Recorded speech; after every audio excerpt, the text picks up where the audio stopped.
Bheki of France Grenier Private Clients and the Common Sense. Welcome again to Power Plays and Paydays here on EBnet.Stream. How are you, Bheki? Hi, Leon. I'm doing well, and yourself? It's great to be back on your show again. Yeah, I'm all very good. How's life in Los Angeles? Our life in Los Angeles is quite good right now. We just got a bit of rain, which, if you're someone who's been to California, is quite rare. So it's pretty good. I like the rain, and it reminds me a little bit of South Africa as well. I haven't seen rain this side in quite a long time. It's like a desert. But yeah, it's good. It's good to see rain. I can tell you we're getting plenty rain here. So whatever you're not getting, we're getting for you. I can promise you that. But it looks like it's going to be another rainy December. But I'm hoping for a bit of sunshine over Christmas.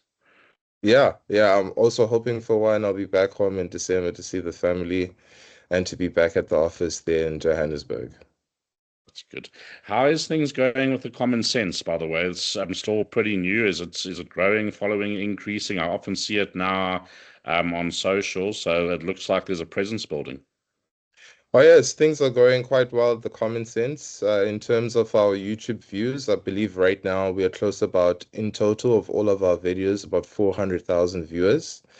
The main show, which is Making Sense, chaired by Gabriel, as well as having guests such as France, as well as other panelists such as Richard Chen, who's the CEO of the York Foundation, James Myberg, who runs the Brady Ray Foundation in Germany, as well as other panelists and visitors on the show. That's been gaining quite a lot of traction, as well as the interviews that we do amongst industry leaders in South Africa, people from policy think tanks. We've also interviewed Helen on the show. We've also interviewed other people such as that from the Bheki Foundation as well. And in terms of the website as well, we've producing quite a lot of good content. We've also had breaking news, like, for example, laying out the economic plan that the ANC plans to impose.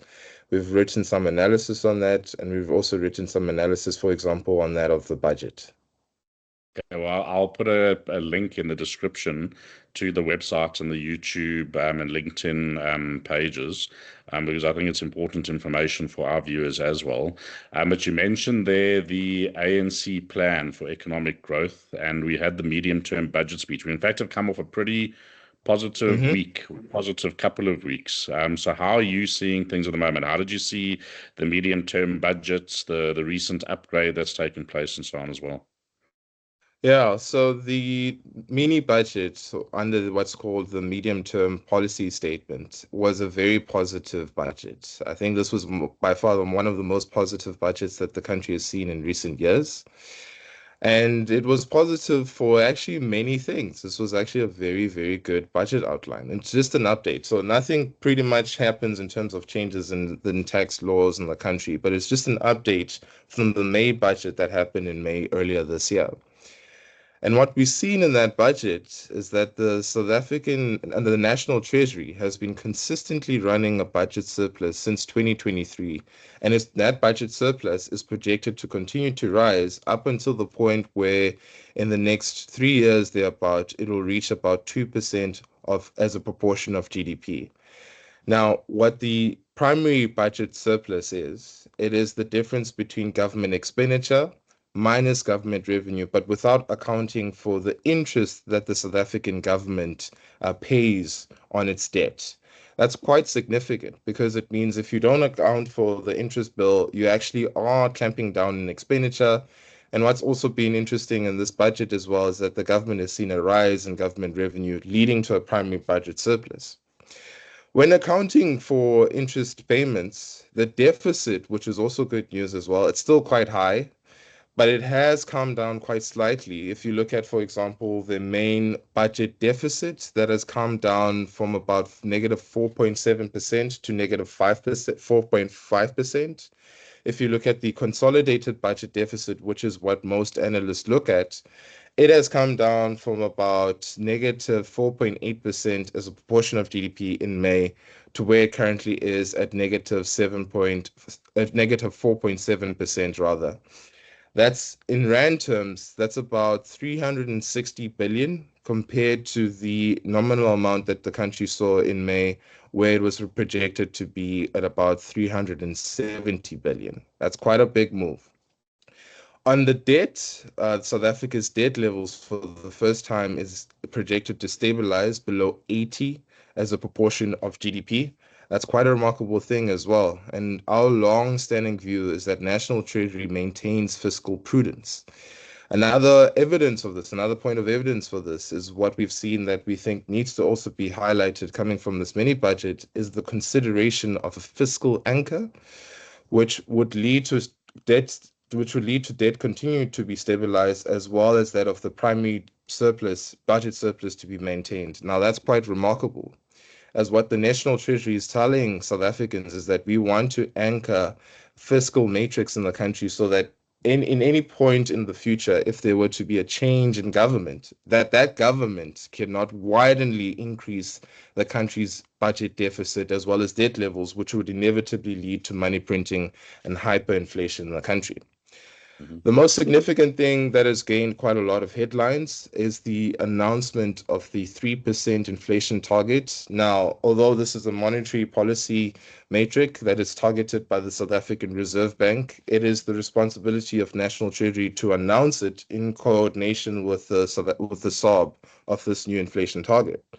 Now, this is quite remarkable as well, and it's quite important to also emphasize. South Africa's inflation levels have, on average, if you look at it from a 10-year trend, have tended to be higher than its global peers. For example, if you look at South Africa's inflation level from 2013 until present, that number on average per year is about 5%. Now, this is the total basket of consumer goods in the country. That's been increasing yearly by 5% on average.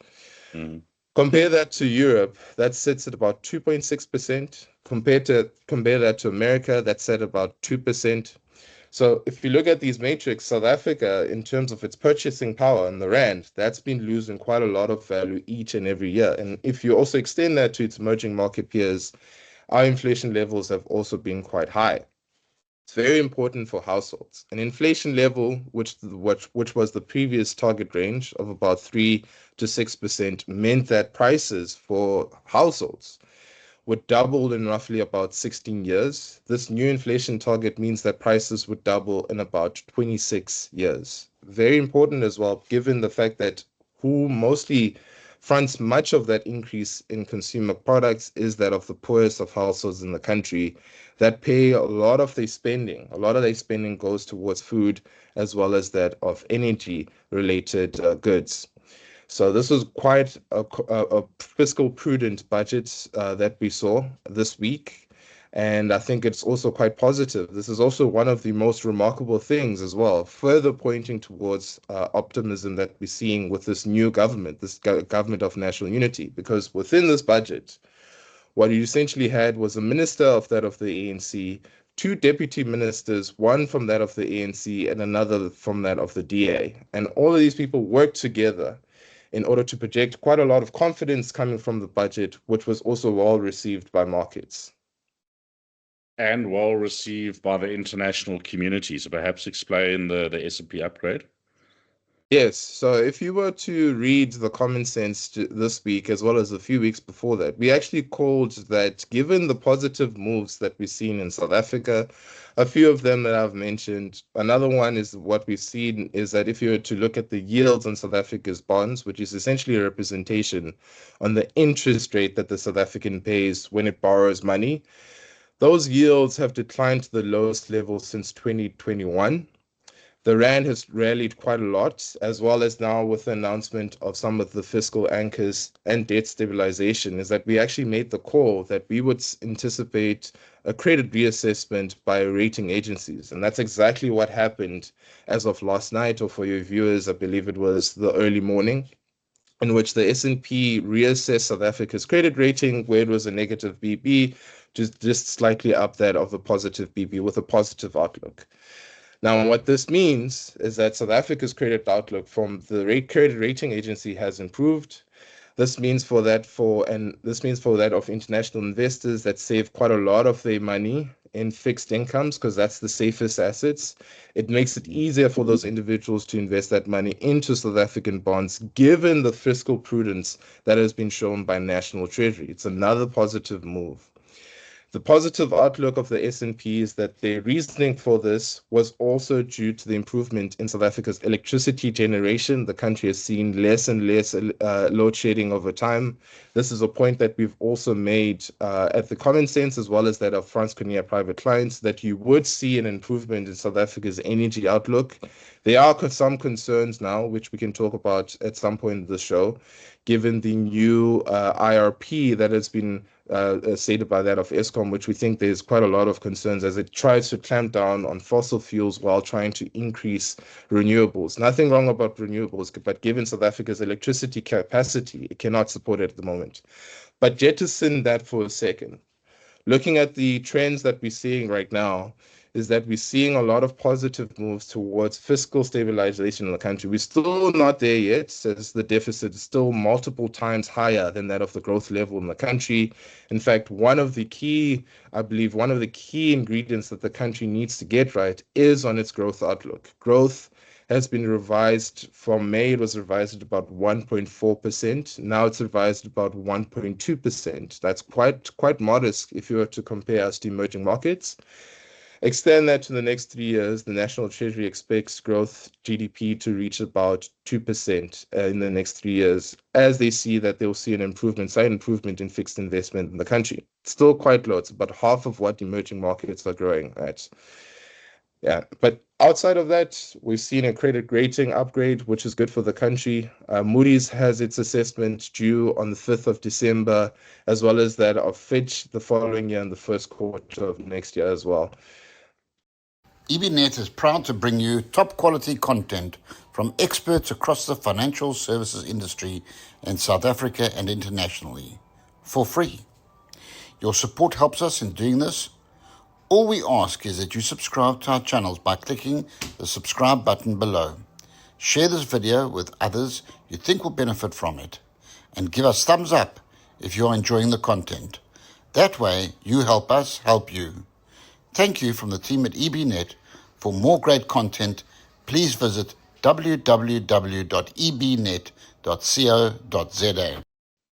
And we came off the grey listing recently, which is interesting because there's been so many recent fines of financial institutions in South Africa for poor onboarding or FICA of their customers.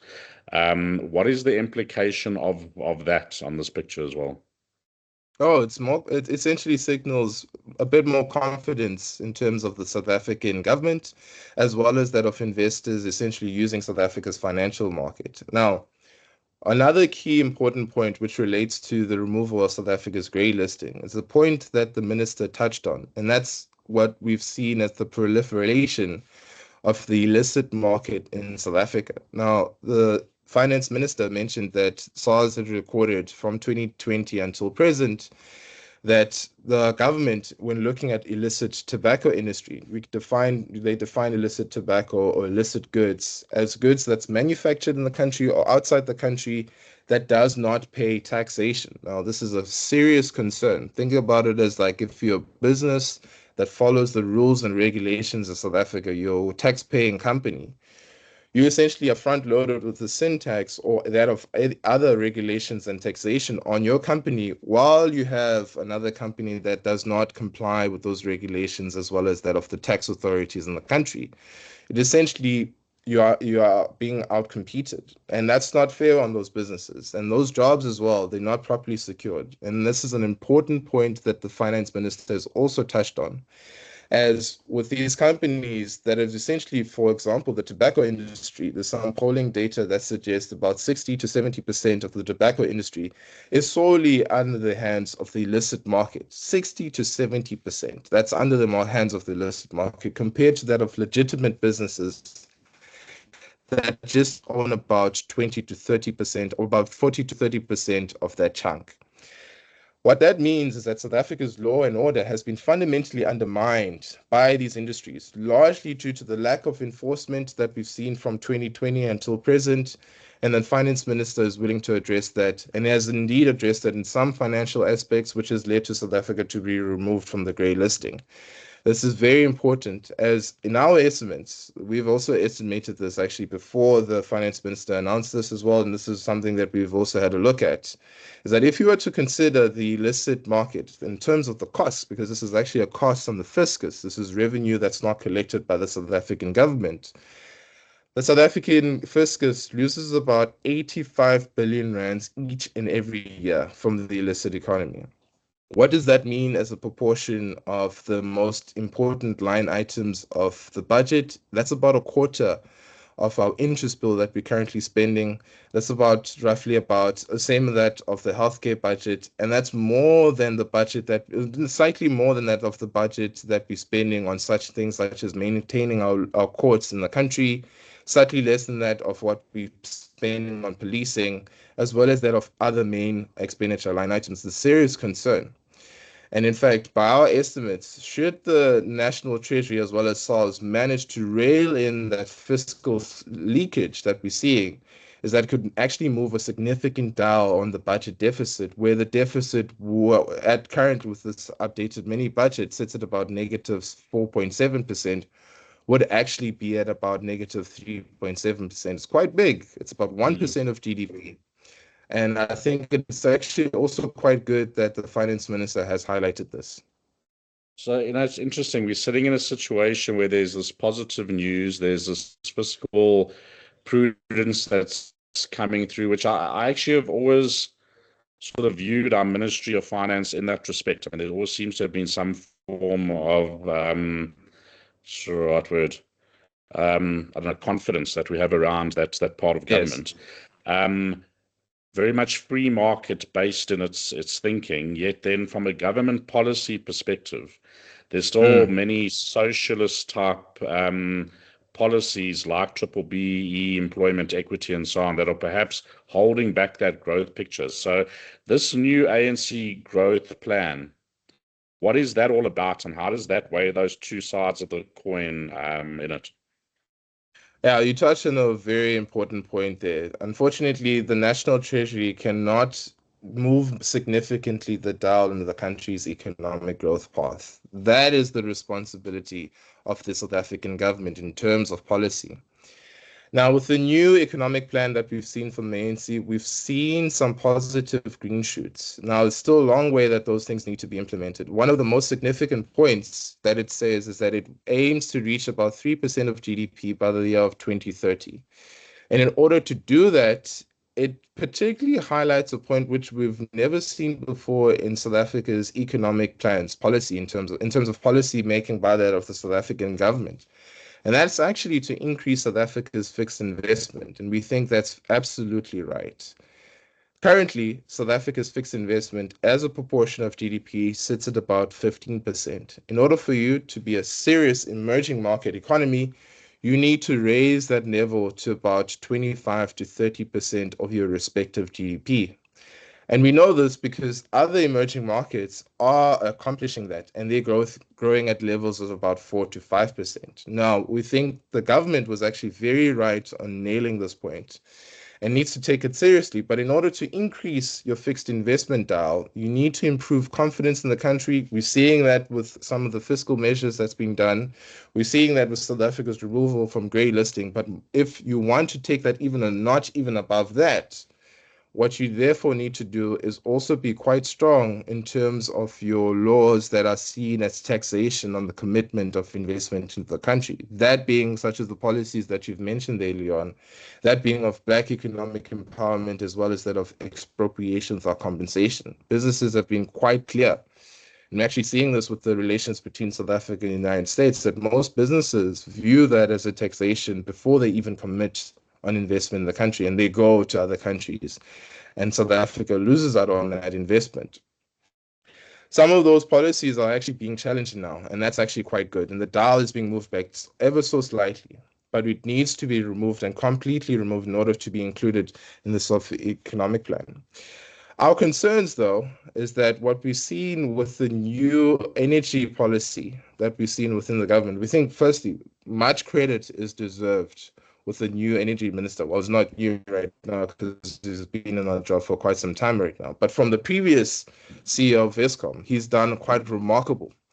A dial that you can have a look at this is that if you were to look at Eskom's energy availability factor, now that's the proportion of electricity that's generated by Eskom and is sent out to the South African economy. It's essentially the capacity gauge.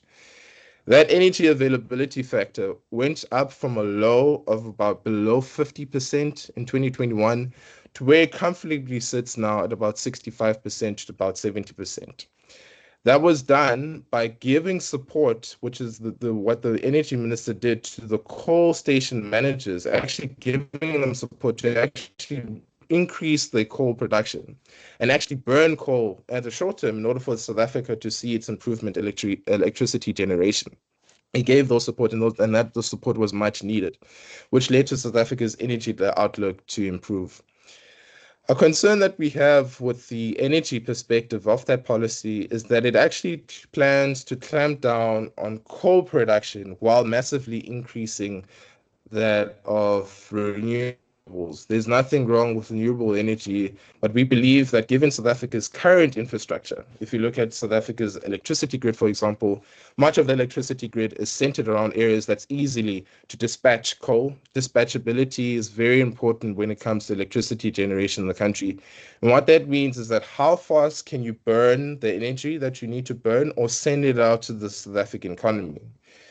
Coal has a dispatchability factor of about 75%, whereas such things such as solar panels and winds have a far lower dispatchability of about 25% and even lower, which means that they're not quite reliable. And in order to have reliable electricity, in order to meet that 3% GDP mark that they want to achieve by 2030, you need a high dispatchability level. And that, at the moment, we can see that of coal. And then eventually down the line, once you actually lift the number of people out of employment, you actually improve investment to the country, you can therefore also transition to much more renewable energies.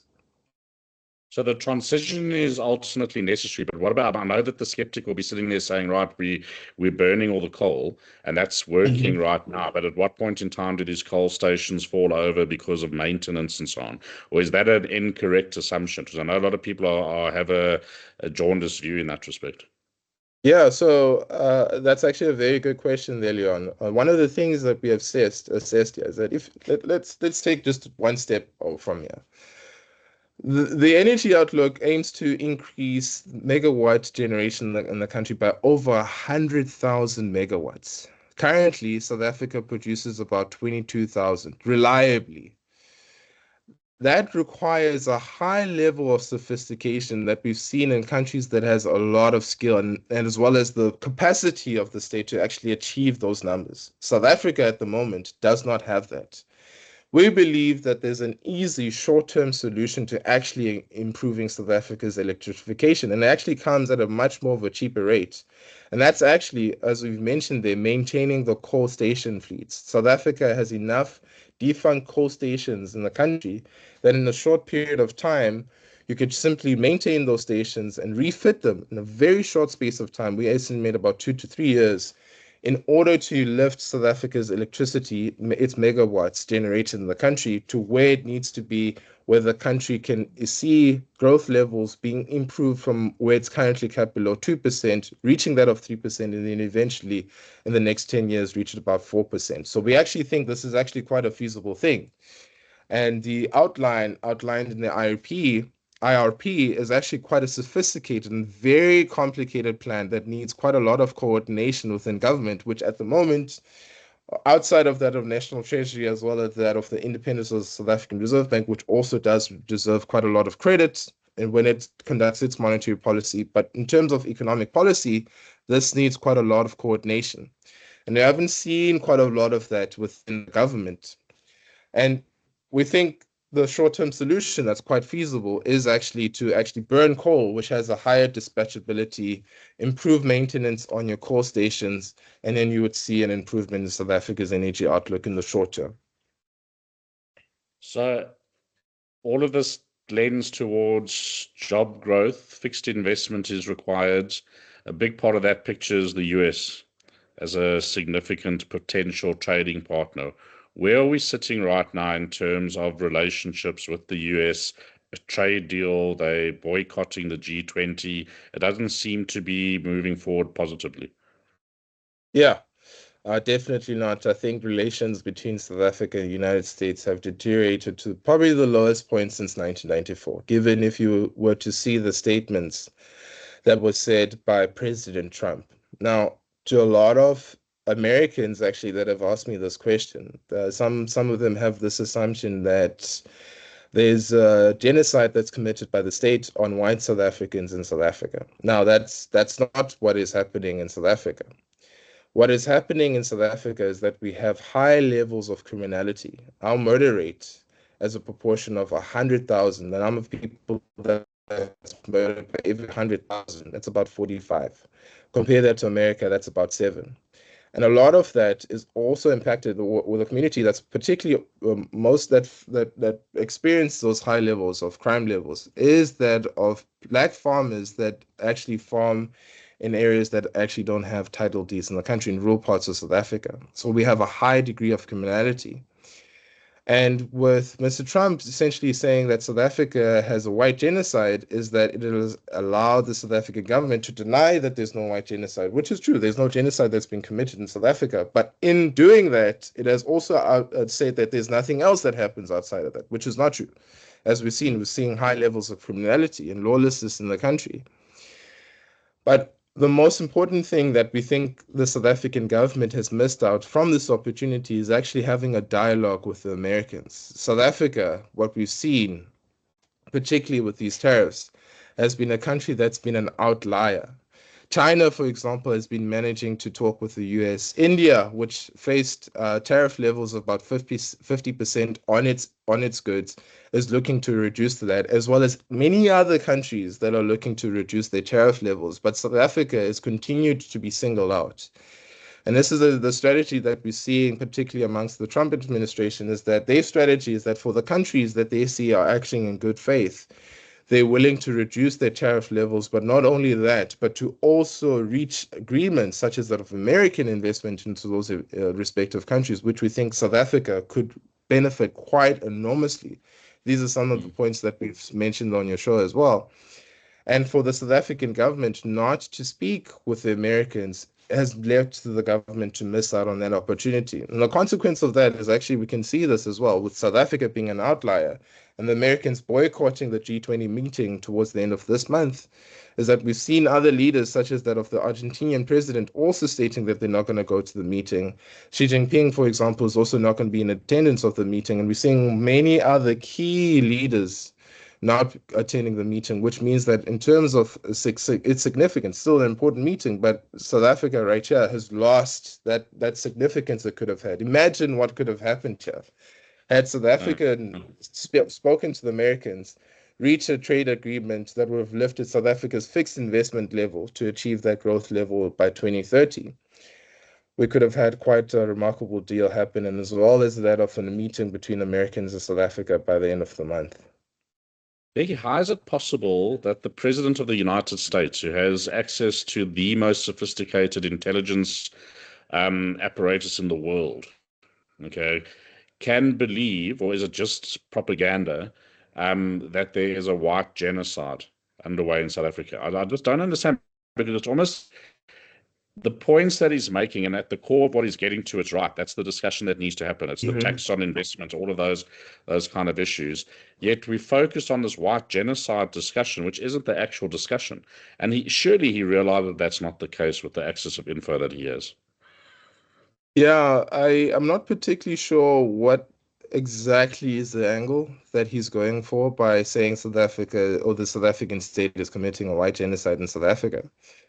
And the point that I think would have been actually well received by South Africans as well as everyone else as well is actually highlighting that the real concern that he has, which he's also made the point, is that of expropriation of compensation, as well as that of South African empowerment laws, which massively impact the poorest of communities in South Africa and South Africa's high high criminality.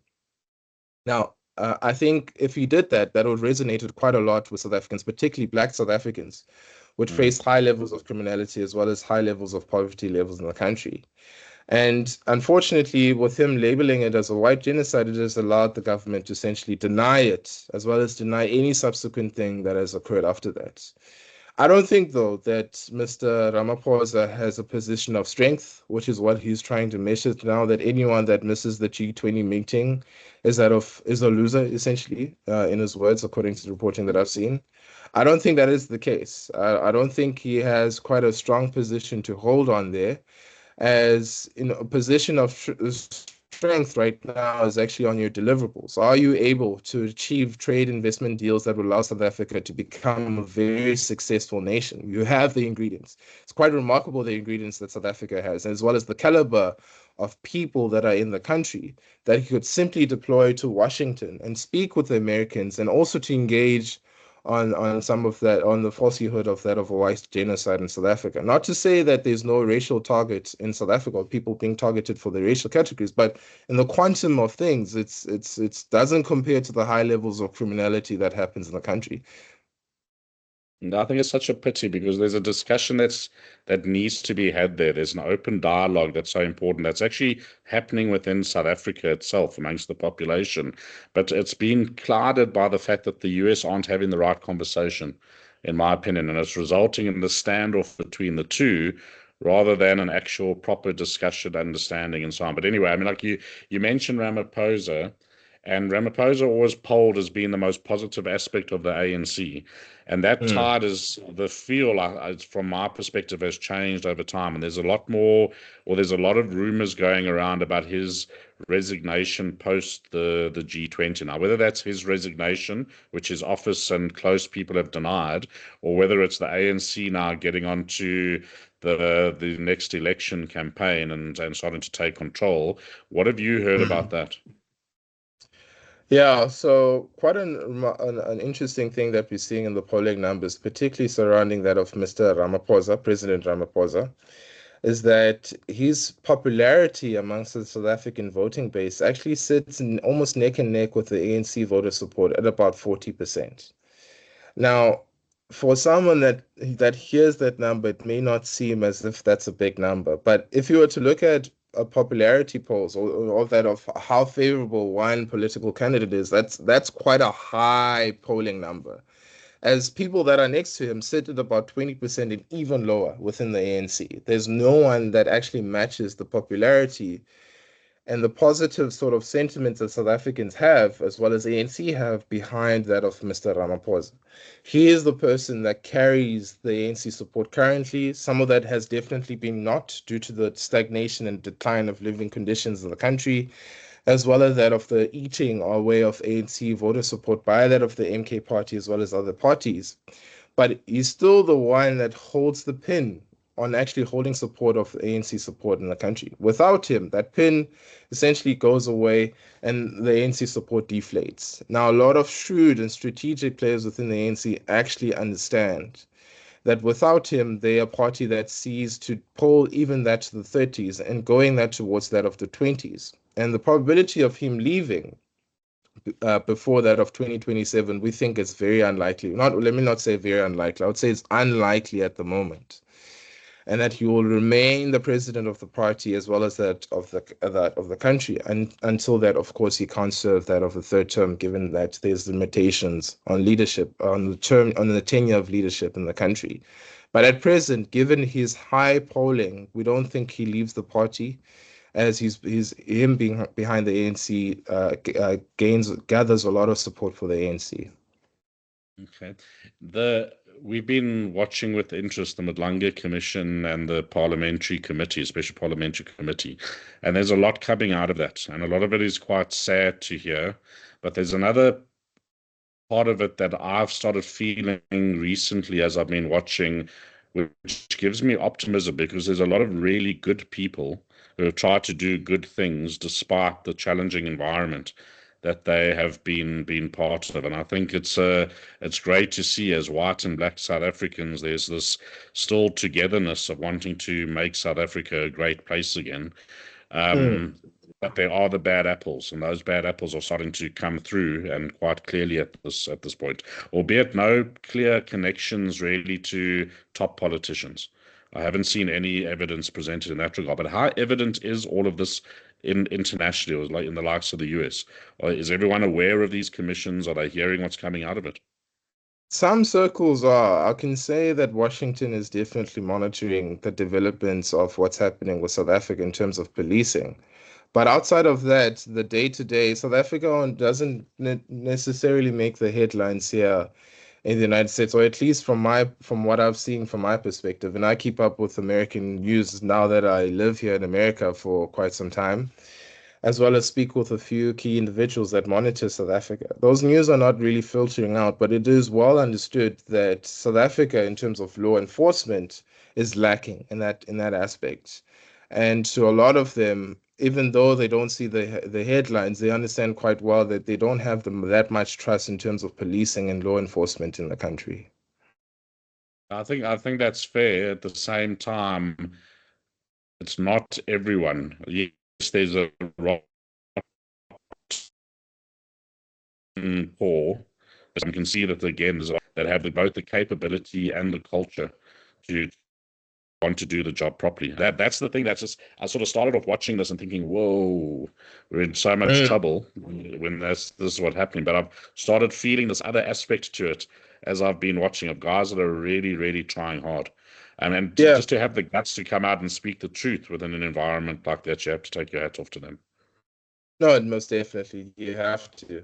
And that's actually one of the positive things that I see about South Africa, is that although we do have high levels of criminality, even amongst the police, one of the things I've actually struggled quite a bit that I laugh at here is that I've had to explain that our former police minister was put on special leave because he was found to be implicit in a syndicate that was responsible for illicit tenders, as well as that of high levels of criminality and murder in the country. Your police minister is implicated in that. To a lot of Americans, it's insane. Like, that's quite an insane thing to say, because they don't see that, and that's largely due to the fact that things actually work here in America, and some of it they take that for granted. But in South Africa, it means that although we face these things, we see them and we try to come up with solutions in order to prevent them, whether that's whistleblowing, which is quite remarkable, and those people deserve the credit that they do deserve, or that of finding ways of seeing the private sector plugging in those gaps, which is a trend that we've seen absolutely increase in the country. If you look at the number of people in private security compared to that of SAPs, and it's about 4 times greater than that of SAPs. And this is actually one of the things that I see in South Africa that I'm actually quite optimistic about. It's still a very long way, and I don't think I have quite confidence in the new police minister of actually railing in and arresting some of that corruption currently, which is what we're seeing from this commission. It will take a very long time. It actually needs a firing of some key level officials, and also having that of independent institutions, which we've seen before, have a lot more credibility and power. Yeah, I think you're going to see examples being made of guys at operational levels, city manager, brigadiers and so on, taking the fall. Whether that's going to go up and help cleanse the structures is going to be ultimately interesting, because that's where the protection comes in from the higher powers. So it's going to be fascinating to watch, both time-wise as well as actual action that that takes place. But as I'm listening to you, I'm also laughing in my head because I'm thinking to myself, we all have our issues, and you can't diminish it. So South Africa's got some proper issues, and we're going through. Hopefully, we address it. America, you've got the Democrats and the Republicans fighting over the Epstein files. They've been fighting for who knows how long over it continues. So it's just always interesting. Anyway, Bheki, listen, thank you so much for joining us again. I know it's early in the morning there for you, and I wish you a good day further. And thanks for joining us on Power Plays and Paydays. Leon, it's a great pleasure to be on your show. Thank you for having me on. And to your listeners and viewers, do read the Common Sense. Do look at the Common Sense YouTube page. It's called the commonsense.co.za. That's how you find us on YouTube, and that's also how you find us on our website.